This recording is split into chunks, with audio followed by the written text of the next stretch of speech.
മക്കളെ, welcome to Xylem learning. Akhil നമസ് ആണ്. അപ്പോൾ നമ്മുടെ ക്രിസ്മസ് എക്സാം ഒക്കെ കഴിഞ്ഞ് എല്ലാവരും വെക്കേഷനൊക്കെ എൻജോയ് ചെയ്യായിരിക്കും. അപ്പോൾ നമ്മുടെ +2 എക്കണോമിക്സ് ക്രിസ്മസ് എക്സാം കഴിഞ്ഞ സമയത്ത് ഒരുപാട് മക്കൾ മെസ്സേജ് അയച്ചിട്ടുണ്ടായിരുന്നു. നമ്മുടെ മാരത്തോണിലും ബൂസ്റ്ററിലും ഒക്കെ ഡിസ്കസ് ചെയ്ത അതേപോലെ തന്നെയുള്ള ചോദ്യങ്ങളാണ് നമ്മുടെ എക്സാമിന് വന്നത് എന്നുള്ളത്. മാരത്തോണും ബൂസ്റ്ററും ഒക്കെ അറ്റൻഡ് ചെയ്ത എല്ലാ മക്കൾക്കും ഭയങ്കര ഈസി ആയിരുന്നു നമ്മുടെ എക്കണോമിക്സ് എക്സാം എന്ന് പറഞ്ഞിട്ടുണ്ടായിരുന്നു.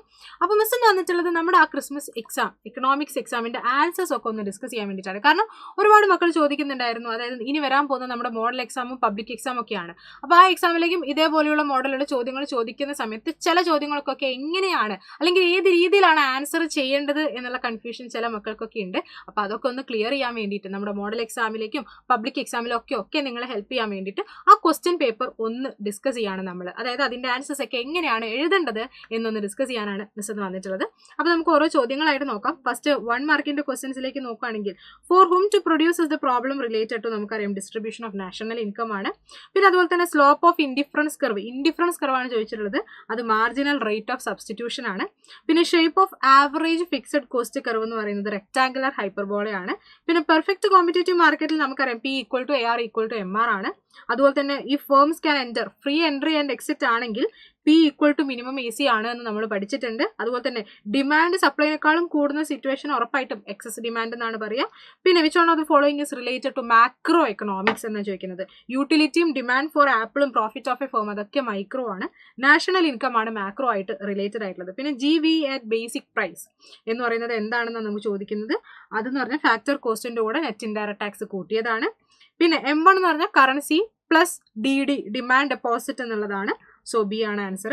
Then which one of the following equation is correct. നമുക്കറിയാം MPC + MPS = 1 ആണ്. സോ MPS = 1 - MPC ആണ്. ഇനി നമ്മൾ 2 മാർക്കിൻ്റെ ക്വസ്റ്റ്യൻസിലേക്ക് വരുവാണെങ്കിൽ, പ്രൈസ് ഇലാസ്റ്റിസിറ്റി ഓഫ് ഡിമാൻഡിന് ഡിറ്റർമൈൻ ചെയ്യുന്ന ഫാക്ടേഴ്സ് നമ്മൾ പഠിച്ചിട്ടുണ്ട് തിയറി ഓഫ് കൺസ്യൂമർ ബിഹേവിയറിൽ. അതാണ് നിങ്ങൾ അവിടെ ലിസ്റ്റ് ചെയ്യേണ്ടിയിരുന്നത്. പിന്നെ നമ്മുടെ ലോങ് റൺ ആവറേജ് കോസ്റ്റ് കർവും അതുപോലെ തന്നെ ലോങ് റൺ മാർജിനൽ കോസ്റ്റ് കർവും ഒരു ഡയഗ്രത്തിനകത്ത് വരയ്ക്കാൻ പറയുന്നുണ്ട്. ഇത് നമ്മൾ പഠിച്ചതാണ്. അതുപോലെ തന്നെ ഇത് തമ്മിലുള്ള റിലേഷൻഷിപ്പ് ഒക്കെ നമ്മൾ പഠിച്ചതാണ്. ഈ രീതിയിലാണ് ആ ക്വസ്റ്റ്യൻ്റെ ആൻസർ നിങ്ങൾ വരയ്ക്കേണ്ടത്.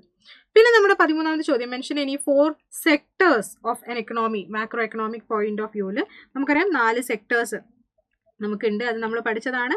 ഹൗസ് ഹോൾഡും അതുപോലെ തന്നെ ഫേമും പിന്നെ ഗവൺമെൻറ്റും പിന്നെ എക്സ്റ്റേണൽ സെക്ടറും. ഇത് ലിസ്റ്റ് ചെയ്യാൻ മാത്രമാണ് നമ്മളോട് ചോദിച്ചിട്ടുള്ളത്. അപ്പോൾ അതെല്ലാവരും ചെയ്തിട്ടുണ്ടാവുമെന്ന് വിചാരിക്കുന്നു. പിന്നെ നമ്മളോട് മണി മൾട്ടിപ്ലയർ കണ്ടുപിടിക്കാൻ പറയുന്നുണ്ട്. ഭയങ്കര സിമ്പിളാണ്. 1/CRR ആണ്. CRR തന്നിട്ടുണ്ട്. പക്ഷെ ചെയ്യുമ്പോൾ ശ്രദ്ധിക്കുക 20% ആയിട്ട് തന്നെ ചെയ്യണം. അതായത് 0.2 ആണ് ഡിവൈഡ് ചെയ്യേണ്ടത് കേട്ടോ.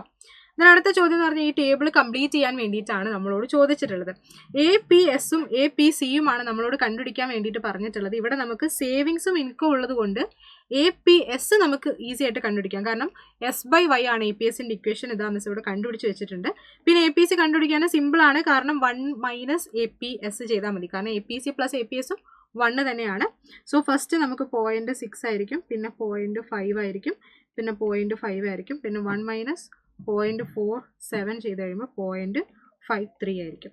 സിമ്പിൾ ആയിട്ടുള്ള ക്വസ്റ്റ്യൻ ആണ്. പിന്നെ 3 മാർക്കിൻ്റെ ക്വസ്റ്റ്യൻസിലേക്ക് വരുവാണെങ്കിൽ ഇതാ നമ്മുടെ ബഡ്ജറ്റ് ലൈൻ റിലേറ്റഡ് ആയിട്ടുള്ള ഒരു ചോദ്യമാണ്. ഹൊറിസോണ്ടൽ ഇന്റർസെപ്റ്റും വെർട്ടിക്കൽ ഇന്റർസെപ്റ്റും സ്ലോപ്പും കണ്ടുപിടിക്കാനാണ് ചോദിച്ചിട്ടുള്ളത്. അപ്പോൾ ഈ രീതിയിലാണ് അതിൻ്റെ ആൻസർ വരുന്നുണ്ടായിരിക്കുക. പിന്നെ അടുത്തത് നമ്മുടെ ലോ ഓഫ് റിട്ടേൺസ് ടു സ്കെയിലിൻ്റെ 3 സ്റ്റേജസ്. നമുക്കറിയാം CRSഉം IRSഉം DRSഉം വളരെ ബ്രീഫായിട്ട് നിങ്ങൾ അതിന് എക്സ്പ്ലെയിൻ ചെയ്തിട്ടുണ്ടാവണം. പിന്നെ നമ്മുടെ 18ാമത്തെ ചോദ്യം എന്ന് പറഞ്ഞാൽ ഈ ടേബിൾ കംപ്ലീറ്റ് ചെയ്യാൻ വേണ്ടിയിട്ടാണ്. പ്രോഫിറ്റ് കണ്ടുപിടിക്കാൻ പറഞ്ഞു. TR - TC ആണ് പ്രോഫിറ്റ്. നമുക്കറിയാം, സിമ്പിളായിട്ട് കണ്ടുപിടിക്കാം. പിന്നെ പ്രൈസ് എന്ന് പറയുന്നത് ഏത് ഔട്ട്പുട്ട് ലെവലിലും സെയിം ആയിരിക്കുമെന്ന് നമുക്കറിയാം. TR എന്ന് പറയുന്നത് P × Q ആണ്. Q ഇവിടെ ഉണ്ട്. അപ്പോൾ പ്രൈസ് നമുക്ക് ഈസി ആയിട്ട് കണ്ടുപിടിക്കാവുന്നതേ ഉള്ളൂ. ദെൻ അടുത്തത് GDP cannot be used as an index of welfare. അതിൻ്റെ റീസൺസ് പറയാൻ വേണ്ടി പറയുന്നുണ്ട്. നമ്മൾ പഠിച്ചതാണ്. 4 റീസൺസ് ഉണ്ട്. അതാണ് നിങ്ങൾ അവിടെ ലിസ്റ്റ് ചെയ്യേണ്ടത്. പിന്നെ അടുത്തത് നമ്മുടെ എക്സ്പ്ലെയിൻ ചെയ്യുന്ന 2 limitations to credit creation of commercial banks. ഇത് അത്ര ഒരു ഡയറക്റ്റ് ക്വസ്റ്റ്യൻ അല്ല എങ്കിൽ പോലും പഠിച്ചവർക്ക് ഈസി ആയിട്ട് ആൻസർ ചെയ്യാനായിട്ട് പറ്റും. കൊമേഴ്ഷ്യൽ ബാങ്ക് ആണ് നമുക്കറിയാം എക്കണോമിയിലേക്ക് വരുന്ന പൈസ ഡബിൾ ആക്കി ക്രിയേറ്റ് ചെയ്തുകൊണ്ടിരിക്കുന്നത്. അതിന് അവർക്കുള്ള ലിമിറ്റേഷൻസ് എന്തൊക്കെയാണെന്ന് വെച്ചാൽ, ഒന്ന് നമ്മുടെ റിസർവ് റേഷ്യോ ആണ്. അതായത് RBIയിൽ റിസർവ് കീപ്പ് ചെയ്യേണ്ട സമയത്ത് ബാങ്കുകളുടെ കയ്യിലുള്ള പൈസ കുറയും. അപ്പോൾ അവർക്ക് ക്രെഡിറ്റ് ക്രിയേറ്റ് ചെയ്യാൻ ലിമിറ്റേഷൻ ഉണ്ട്. അതുപോലെ തന്നെ പബ്ലിക് ആളുകൾക്ക് എപ്പോഴും അവരുടെ കയ്യിൽ പൈസ ഹോൾഡ് ചെയ്യുന്നതാണ് ഒരു ഹാബിറ്റ് ഉള്ളത്. അതുകൊണ്ട് തന്നെ ബാങ്കിലെ ഡെപ്പോസിറ്റ് ചില ആളുകൾക്കെങ്കിലും കുറവായിരിക്കും. അതും ക്രെഡിറ്റ് ക്രിയേഷൻ ഒരു ലിമിറ്റേഷൻ ആണ്. പഠിച്ചവർക്ക് ഈസി ആയിട്ട് ആൻസർ ചെയ്യാനായിട്ട് പറ്റും. പിന്നെ 4 മാർക്കിൻ്റെ ക്വസ്റ്റ്യൻസിലേക്ക് വരാണെങ്കിൽ ഷോർട്ട് റൺ ഷട്ട് ഡൗൺ പോയിന്റും ബ്രേക്ക് ഇവൺ പോയിന്റും ഡയഗ്രാം വരച്ചിട്ട് എന്നാണ് നമ്മളോട് ചോദിക്കുന്നത്. മിനിമം പോയിന്റ് ഓഫ് ABC ആണ് ഷട്ട് ഡൗൺ പോയിന്റ് എങ്കിൽ മിനിമം പോയിന്റ് ഓഫ് SAC ആണ് ബ്രേക്ക് ഇവൺ പോയിന്റ്. പിന്നെ ഇതാ with the help of diagram നമ്മുടെ മാർക്കറ്റ് ഇക്വിലിബ്രിയത്തിൽ both demand and supply curve റൈറ്റിലേക്ക് പോവുകയാണെന്നുണ്ടെങ്കിൽ ഇക്വിലിബ്രിയം ക്വാണ്ടിറ്റി കൂടും, പ്രൈസ് സെയിം ആയിരിക്കും. ഇനി ബോത്ത് ഡിമാൻഡും സപ്ലൈയും ലെഫ്റ്റിലേക്ക് പോവുകയാണെങ്കിൽ ഇക്വിലിബ്രിയം ക്വാണ്ടിറ്റി കുറയും, പക്ഷേ പ്രൈസ് സെയിം ആയിരിക്കും. പിന്നെ നമ്മളോട് എമർജൻസ് ഓഫ് മാക്രോ എക്കണോമിക്സ് എന്തായാലും ചോദിക്കുമെന്ന് നമ്മൾ പറഞ്ഞിരുന്ന ചോദ്യം തന്നെയാണ്, അത് ചോദിച്ചിട്ടുണ്ട്. നമുക്കറിയാം JM കെയ്ൻസിന്റെ കാര്യങ്ങളൊക്കെയാണ് നമ്മൾ അവിടെ പറയേണ്ടത്. അതായത് ഗ്രേറ്റ് ഡിപ്രഷൻ വന്നു, ഗ്രേറ്റ് ഡിപ്രഷൻ വന്ന സമയത്താണ് ഒരുപാട് റീസൺസ് ഉണ്ട്, അതിന്റെ എഫക്റ്റ് ഉണ്ട്, അതൊക്കെ മെൻഷൻ ചെയ്യണം. അതിനുശേഷം പിന്നെ നമ്മൾ എന്ത് ചെയ്യണം, JM കെയ്ൻസ് വന്നതും അയാളുടെ ബുക്കിന്റെ, അദ്ദേഹത്തിന്റെ ബുക്കും ആ ഒരു വർഷവും ഒക്കെ നമ്മൾ മെൻഷൻ ചെയ്തിരിക്കണം കേട്ടോ. ഓക്കെ, പിന്നെ ഇതാ ഇവിടെ കൺസ്യൂമർ പ്രൈസ് ഇൻഡെക്സ് കണ്ടുപിടിക്കാനുള്ള ഒരു ക്വസ്റ്റ്യൻ ആണ്. 2020 പ്രൈസിന്റെ ഡീറ്റെയിൽസ് തന്നിട്ടുണ്ട്. അപ്പോൾ 2020 പ്രൈസ് നമ്മൾ ആദ്യം കണ്ടുപിടിക്കണം. പിന്നെ 2024 പ്രൈസിന്റെ ഡീറ്റെയിൽസ് തന്നിട്ടുണ്ട്. അപ്പോൾ 2024 പ്രൈസും കണ്ടുപിടിക്കണം. പിന്നെ നമുക്കറിയാം ബേസ് ഇയർ അല്ലെങ്കിൽ current year by base year price into 100 ആണ് നമുക്കറിയാം. സോ ഇതാണ് കറണ്ട് ഇയർ പ്രൈസ്, ഇതാണ് ബേസ് ഇയർ പ്രൈസ്. സിമ്പിളായിട്ട് കണ്ടുപിടിക്കാനുള്ളതേ ഉള്ളൂ. പിന്നെ ഇതാ നമ്മുടെ ഓട്ടോണമസ് കൺസംഷനും സി ബാറും അതുപോലെ തന്നെ ഐ ബാറും MPCയും ഡയറക്ട്ലി തന്നിട്ടുണ്ട്. എന്നിട്ട് നമ്മുടെ ഇക്വിലിബ്രിയം ഇൻകം കണ്ടുപിടിക്കാൻ വേണ്ടി പറയാണ്. ഇതാണ് നമ്മുടെ ഇക്വേഷൻ, സിമ്പിളായിട്ട് ചെയ്യാവുന്നതേ ഉള്ളൂ. പിന്നെ 5 മാർക്കിന്റെ ക്വസ്റ്റ്യൻസിലേക്ക് നമ്മളോട് central problems of an economy explain ചെയ്യാൻ വേണ്ടി പറയുന്നുണ്ട്. What to produce, how to produce, for whom to produce. പിന്നെ നമ്മുടെ എക്കണോമിയിൽ എങ്ങനെയാണ് ഇവർ പ്രോബ്ലംസ് സോൾവ് ചെയ്യുന്നതെന്ന് ചോദിച്ചാൽ നമുക്കറിയാം ക്യാപിറ്റലിസത്തിൽ അവർ പ്രൈസ് മെക്കാനിസത്തിലൂടെയാണ്, അതായത് മാർക്കറ്റ് ഫോഴ്സസ് തന്നെയാണ് പ്രോബ്ലം സോൾവ് ചെയ്യുന്നത്. പക്ഷെ നമ്മുടെ സോഷ്യലിസത്തിൽ പ്ലാനിങ് മെക്കാനിസം, അതായത് ഗവൺമെന്റ് ആണ് പ്രോബ്ലംസ് ഒക്കെ സോൾവ് ചെയ്യുന്നത് എന്നുള്ളതാണ് ഇതിന്റെ ആൻസർ ആയിട്ട് നിങ്ങൾ എഴുതേണ്ടത് കേട്ടോ. പിന്നെ അത് കഴിഞ്ഞാൽ മൂവ്മെന്റ് അലോങ് ദി ഡിമാൻഡ് കർവും ഷിഫ്റ്റ് ഇൻ ഡിമാൻഡ് കർവും തമ്മിലുള്ള ഡിഫറൻസ് ചോദിക്കുന്നുണ്ട്. നമുക്കറിയാം movement along the demand curve എന്ന് പറഞ്ഞാൽ പ്രൈസിൽ ചേഞ്ച് വരുമ്പോൾ, പ്രൈസ് കുറയുമ്പം എക്സ്പാൻഷൻ സംഭവിക്കും. അപ്പോൾ ഈ പോയിന്റിൽ നിന്ന് ഈ പോയിന്റിലേക്കാണ് മൂവ്മെന്റ് ഉണ്ടാവുക. പിന്നെ നമ്മുടെ ഡിമാൻഡ് കുറയുമ്പോൾ, അതായത് പ്രൈസ് കൂടി ഡിമാൻഡ് കുറയുന്ന കേസിൽ ഇതാ ഇവിടെ നിന്ന് ഇങ്ങോട്ടേക്കാണ് മൂവ്മെന്റ് ഉണ്ടാവുക. പക്ഷെ ഷിഫ്റ്റ് അങ്ങനെയല്ല, പ്രൈസ് ഒഴികെ ബാക്കിയുള്ള ഫാക്ടേഴ്സിൽ ചേഞ്ച് വരുമ്പോഴാണ് ഷിഫ്റ്റ് സംഭവിക്കുക. അത് increase in demand, price remain the constant ആയിട്ട് ഡിമാൻഡ് കൂടുകയാണെന്നുണ്ടെങ്കിൽ ഡിമാൻഡ് കർവ് റൈറ്റിലേക്ക് ഷിഫ്റ്റ് ചെയ്യും. ഇനി ഡിമാൻഡ് കുറയുകയാണെങ്കിൽ ഡിമാൻഡ് കർവ് ലെഫ്റ്റിലേക്ക് ഷിഫ്റ്റ് ചെയ്യും. അതാണ് ആ ക്വസ്റ്റ്യൻ ആൻസർ ആയിട്ട് എഴുതേണ്ടത്. പിന്നെ നമ്മുടെ 28th ക്വസ്റ്റ്യനിൽ ആവറേജ് ഫിക്സഡ് കോസ്റ്റും, അതായത് AFCയും AVCയും അതുപോലെ തന്നെ ACയും എന്താണെന്ന് നിങ്ങൾ മെൻഷൻ ചെയ്യണം. അതുപോലെ തന്നെ അവ തമ്മിലുള്ള റിലേഷൻഷിപ്പ് ചോദിച്ചാൽ നിങ്ങൾ ഉറപ്പായിട്ടും ACയും AVCയും തമ്മിലുള്ള റിലേഷൻഷിപ്പ് അവിടെ എന്തായാലും മെൻഷൻ ചെയ്തിരിക്കണം. ഓക്കെ, പിന്നെ ഒരു റിലേഷൻഷിപ്പ് നമുക്ക് പറയാൻ സാധിക്കുക, AC എന്ന് പറയുന്നത് AVC പ്ലസ് AFC ആണ് എന്നുകൂടി നിങ്ങൾ അവിടെ മെൻഷൻ ചെയ്തിരിക്കണം. ഓക്കെ, പിന്നെ നമ്മുടെ 29ാമത്തെ ചോദ്യം പ്രൈസ് സീലിംഗ് എന്താണ് ചോദിക്കുന്നത്. നമുക്കറിയാം കൺസ്യൂമേഴ്സിനെ പ്രൊട്ടക്ട് ചെയ്യാൻ വേണ്ടിയിട്ട് ഇക്വിലിബ്രിയം പ്രൈസിന്റെ താഴെയായിട്ട് ഗവൺമെന്റ് ഫിക്സ് ചെയ്യുന്ന പ്രൈസാണ് നെസസറി കമ്മോഡിറ്റീസിന് വേണ്ടിയിട്ട്. അപ്പോൾ അതിന്റെ ഡയഗ്രാം വരയ്ക്കണം, അതെന്താണെന്ന് എക്സ്പ്ലെയിൻ ചെയ്യണം. പിന്നെ അതിന്റെ അഡ്വേഴ്സ് ഇഫക്ട്സ്, നമുക്കറിയാം റേഷൻ ഷോപ്പുകൾ വഴി ആണ് ഇത് പ്രൊവൈഡ് ചെയ്യുന്നത്.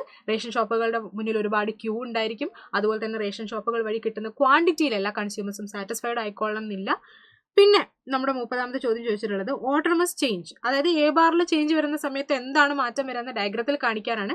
ആദ്യം നിങ്ങൾ ഇക്വിലിബ്രിയത്തിന്റെ ഡയഗ്രം ഇതാ വരയ്ക്കണം, ASും ADയും ആയിട്ടുള്ള ഡയഗ്രം വരയ്ക്കണം. പിന്നെ A ബാർ കൂടുന്ന സമയത്ത് എന്താ സംഭവിക്കുക, A ബാർ കൂടിക്കഴിഞ്ഞാൽ ഇക്വിലിബ്രിയം ഇൻകം കൂടും, A ബാർ കുറഞ്ഞു കഴിഞ്ഞാൽ ഇക്വിലിബ്രിയം ഇൻകം കുറയുമെന്ന് പറഞ്ഞ് നിങ്ങൾ അത് വരയ്ക്കുകയും വേണം, എക്സ്പ്ലെയിൻ ചെയ്യുകയും വേണം. പിന്നെ നമ്മുടെ 8 മാർക്കിന്റെ ചോദ്യം നമ്മൾ പറഞ്ഞിട്ടുള്ളത് പോലെ തന്നെ പ്രോഫിറ്റ് മാക്സിമൈസേഷൻ ആണ് ചോദിച്ചിട്ടുള്ളത്. അവരുടെ കണ്ടീഷൻസ് വെച്ചിട്ട് കണ്ടീഷൻ എഴുതാൻ പറഞ്ഞു, അത് എക്സ്പ്ലെയിൻ ചെയ്യാൻ പറഞ്ഞു.